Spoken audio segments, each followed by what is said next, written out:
A very happy good morning to all my lovely students, and Jai Hind to you all also. How are you all? Hope you all are fine. Students, I hope you all are taking the precautionary measures to avoid this coronavirus pandemic, and like we are wearing masks if you are going outside, maintaining social distancing, sanitizing yourself as well as your hands if you are touching something. So I hope you all are taking the precautionary measures to avoid any kind of risk. As you all know that India has come on the topmost, it's on first rank in the coronavirus cases. So we should take precautionary measures ourselves so that we can avoid any kind of risk, right? So let's begin our today's video lecture with a very short prayer. So I request you all to join your hands and close your eyes and repeat after me. Thank you, God, for everything. Thank you, God, for protecting us. Thank you. And keep blessing on us. See, students, I am again telling you that saying thank you to a God, it hardly takes 1 second, but it gives you millions or trillions of blessings from the God. So I just request, I can only do a request, it depends upon you how much you take it. So I just request you, so you should thank God again and again and uncountable times in a day. So let's start our today's video lecture, and what we are going to do today, we are going to do quality of population, which the part is education. We are on lesson number 2, people as resources. Last we have done the economic activities done by men and women, in which we know about the economic activity part, that is market and non-market activities. Then about the and we have done one more part, that is the division of labor between men and women, right? And today we are going to do the quality of population. Okay, and the quality of population depends upon the education. If you remember the topic division of labor between men and women, we have done why the women are considered doing the household chores only. It's because of the historical and the cultural reason. But educational and skills are the major determinants of the earning of any individual in the market. When we are talking about any individual, it can be a man or a woman. As now the perception has been changed, so women are also working and doing, they are stepping out of home for earning and doing all the work. So we are going to the quality of population education. So let's start. The quality of population depends upon the literacy rate and health of a person. While we are talking about the health of a person, suppose there are two examples. Two things are there, not example, two things are there. One person is there who is educated. Okay? The person is having a very great knowledge, good knowledge about each and everything, and he is educated, he or she is very educated, but the health of the person is not good. Most of the time he remains ill and take offs from his or her job, and spend most of the time with doctors. Means by checking for the checkups and for the test and all. Okay? So that person is totally a liability for our government. But the person is not, the person's health is not good. So he's a liability. Why he's a liability for us? Because he's not giving anything productive to the government. Okay. Second example is that the person is not educated and he also always most of the time remains ill. उसकी health अच्छी नहीं रहती है, वो भी जो है वो सिर्फ रेस्ट ही करता रहता है. तो that will also be a liability for the government. See, government से पहले वो अपनी फैमिली के लिए लायबिलिटी होएगा, because the family has to pay off the medicines bills also, everything which we have to take cover under this. So these two things, remember, if the person is educated or uneducated, if the person is not healthy, health is the basic main factor which depends the quality of population. Okay. So have you seen that most of the persons who in the developed countries, like if we talk about the America, about any other country, so why the most of the persons are employed most of the persons are having a good health because they take care of, they are having a very healthy eating habits. They do involve themselves in the physical activities also, and they work 5 days a week and rest 2 days. So it will re-energize their body and it will help them a lot. Okay, so quality of population depends upon the literacy rate and health of a person. Second आता है literacy rate. Literacy rate कैसे? If the person is educated, right? If the person is educated, then definitely he or she will give time to their health also. For example, a very short example is there, and I'm not ashamed of taking this example, so I think you should also make a broad vision for this. Like for the sanitary pads, like you all know about the periods, the menstruation cycle of a woman. So for that, is still some areas are there, those who use napkins, even showing so many advertisements, so many products, the less rate products, even the movies there of the Akshay Kumar pad man. Still, some people use clothes in this during this period because first they cannot afford, second they do not have a proper education, they do not know the benefits, or the, I should say, they did not know the disadvantage of using the clothes in this during this period. Okay, so why, if they are educated, if they have knowledge about it, then they definitely use proper sanitary pads for this. Right so ये चीजें क्या है, ultimately उनकी health पे असर करती हैं. तो ये these both things are interdependent upon each other. Literacy rate promotes health, and if the person is healthy, it definitely promotes the literacy rate. Okay, so the quality of the population ultimately decide the growth rate of the country. So जो quality होती है population की, वो ही decide करती है एक country की growth rate. और quality of population किस पे depend करती है? Education and health. नेक्स्ट आती है हमारी importance of education in improving the quality of population. Education की क्या इंपॉर्टेंस है पॉपुलेशन को, मतलब क्वालिटी ऑफ पॉपुलेशन को इम्प्रूव करने में. I hope you remember the story of Sakal and Vilas. अब हम इसे कैसे रिलेट करते हैं साकाल और विलास की स्टोरी को इस वाले पॉइंट से.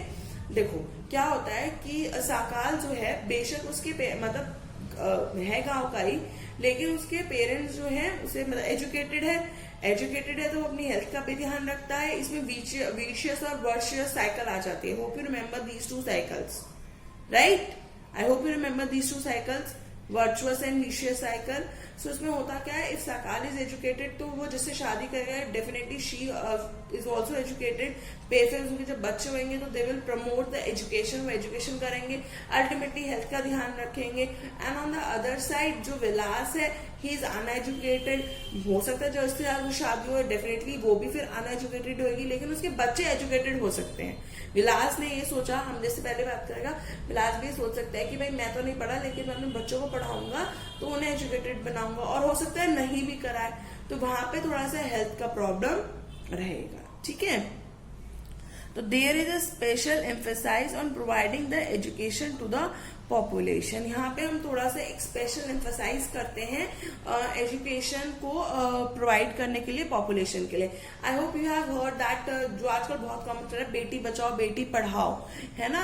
तो बेटी बचाओ बेटी पढ़ाओ तो है ही कि पहले आप अब गर्ल अबॉर्शन रोकिए, और गर्ल्स जो बेसिकली हत्या होती है जिसे बोलते हैं ना गर्ल चाइल्ड का जो होता है उसको रोकिए, और जब वो है तो आप उन्हें पढ़ाइए.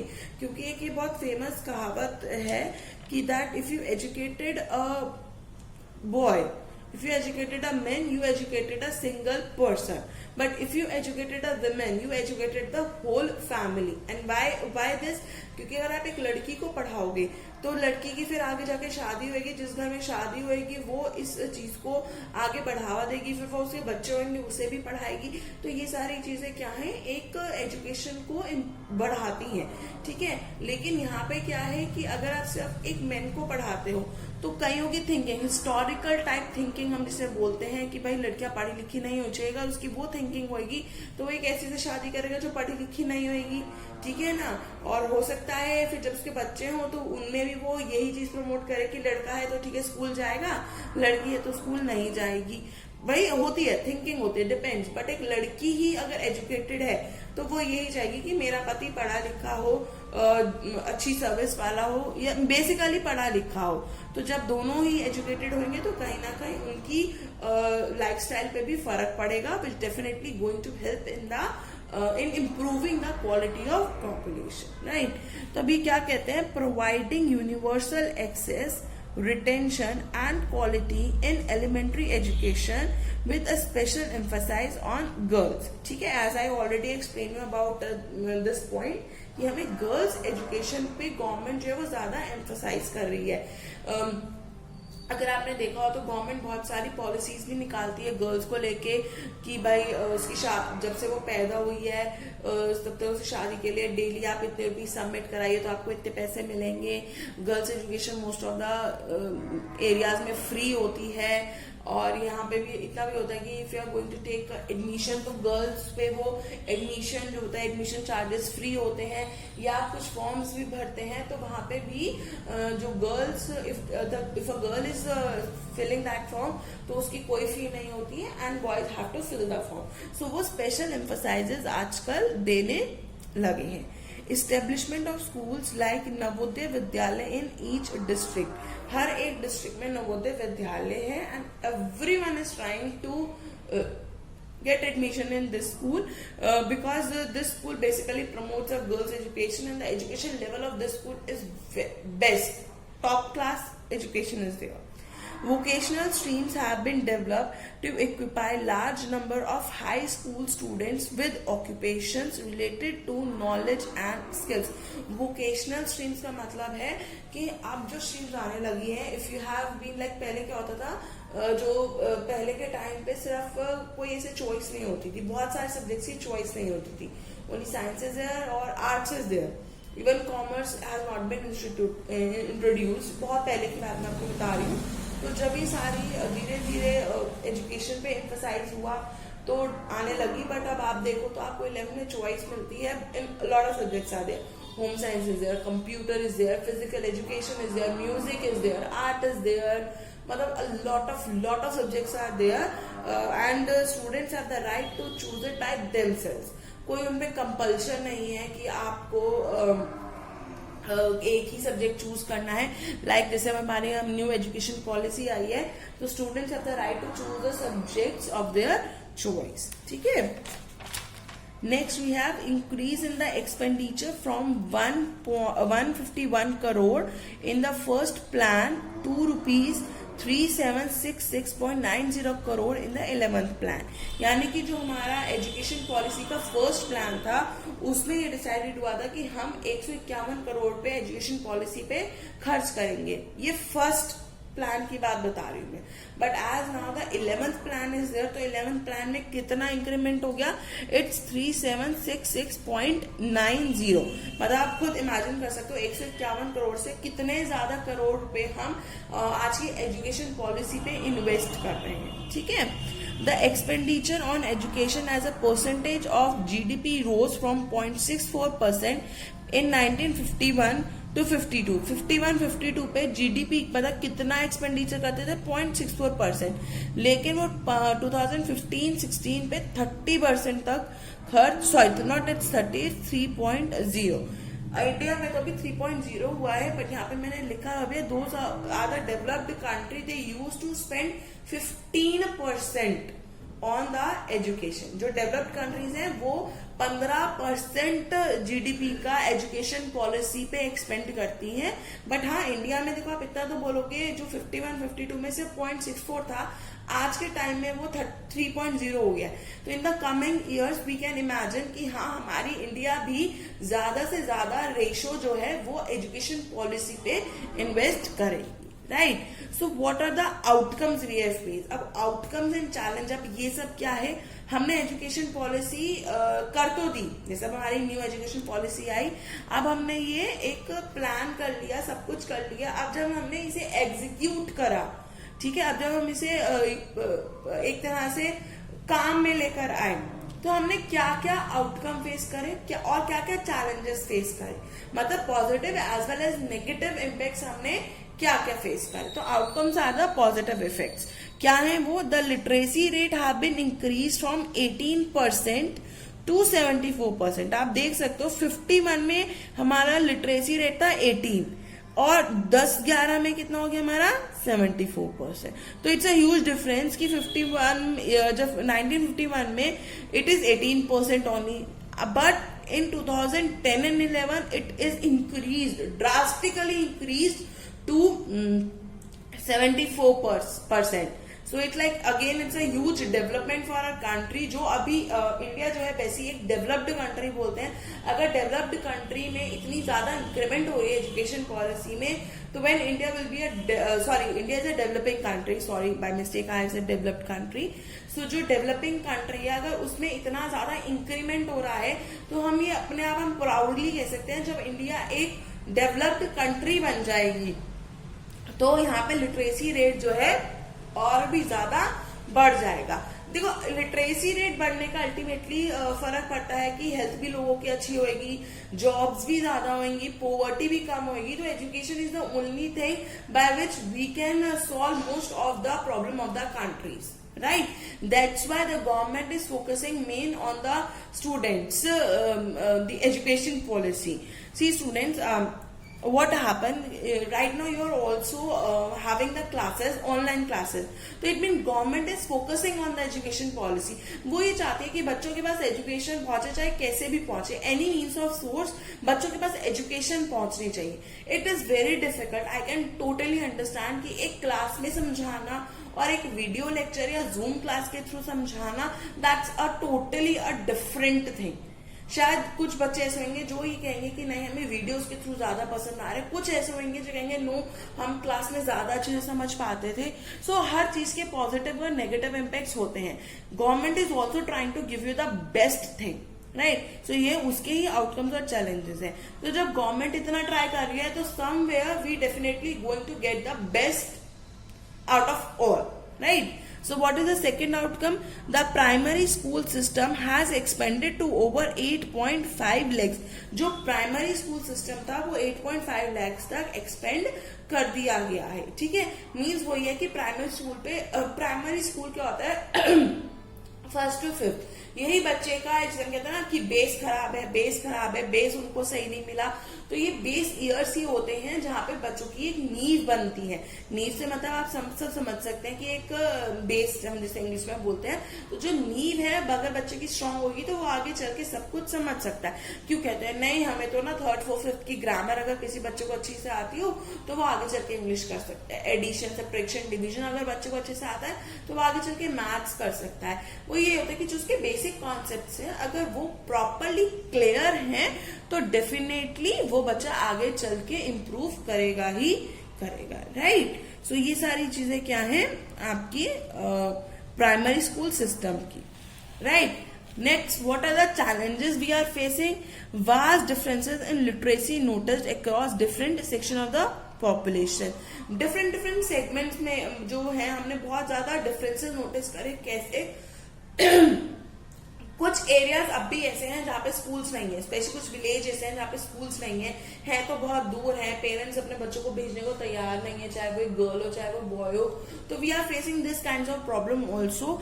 हमने ये सारी चीजें फेस करी, ठीक है? Then huge expansion of schools has been diluted by the poor quality of schooling and high dropout rates। High dropout rates मैं आपको बताऊंगी पहले क्या होता है। हाई ड्रॉपआउट रेट्स का मतलब होता है कि ऐसा नहीं होता। यूजुअली हमने गांव के स्कूलों में जो विलेज में स्कूल्स होते हैं हमने वहां नोटिस करा ये सारी चीजें। हमने जैसे गवर्नमेंट ने कि बच्चे ने एडमिशन लिया, हफ्ते में एक दिन आया, हफ्ते में 2 दिन आया और फिर नेक्स्ट वीक आया, फिर एक दिन आया, 2-3 साल पढ़ा, फिर चला गया, फिर आया, फिर चला गया। मतलब ड्रॉप आउट बहुत ज्यादा हुए। एक कंटिन्यूटी जिसे हम बोलते हैं वो एक बच्चे में नहीं है। And the poor quality of schooling means वही है कि भाई एक छत के नीचे 4 कुर्सियां डाल दी हैं और जी लो पढ़ लो, बन गया तुम्हारा स्कूल, बन गया। No proper teachers are there, no proper management is there. Management तो चलो एक डिफरेंट पार्ट हो गया, लेकिन प्रॉपर टीचर्स हो गई, एक प्रॉपर एरिया हो गया, जो विलेजर्स है उनका एक प्रॉपर सपोर्ट हो गया, वो चीजें हमें नहीं मिली। तो ये चैलेंजेस हमने फेस करी कि वही second, it comes to the historical and the cultural thinking कि women are supposed to do only the household chores. तो वो इसी बात पे अटके हुए कि लड़कियों को हमें स्कूल नहीं भेजना और लड़के स्कूल जाके क्या करेंगे, वो तो चलो खेतों में काम करेंगे, हमारी हेल्प करेंगे. तो these are the things which we have faced. See, I'll tell you something about with the data also. See, this is the literacy rate which we have taken it from your book. यहाँ पे आप easily देख सकते हो ये क्या कह रहे हैं. Blue bar shows about the person, red shows the male and green shows the female. तो आप जितने भी years में आप यहाँ देख रहे हैं, we are clearly estimate that the male literacy rate is more as comparison to the female. But if we compare from year to year, जैसे हम यहाँ पे 1951 का देख रहे हैं, तो a very less portion is there of females. Then it has been increased a little bit. Then again it has been increased. तो 51 से अगर हम 2011 तक का देखें, तो a huge ratio has been increased in the female part, right? In the girls' education, we can say that as comparison to the मतलब male, obviously it's more, but female has been also been has taken up a rise up. So this is the literacy rate in India between a male and a female, right?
Two subtopics are left of this quality of population of the education, that is Sarv Shiksha Abhiyan, midday meal, and 2-3 points, so which we will cover in the next video, right? And for notes, students, you will get at the end of the chapter, so no need to make notes by yourself. I will give you the notes, NCERT questions, extra question assignment, practice worksheet, each and everything, but at the end of the chapter, not in between. Okay, till then, stay home, stay safe, stay connected, keep learning. Thank you and bye bye.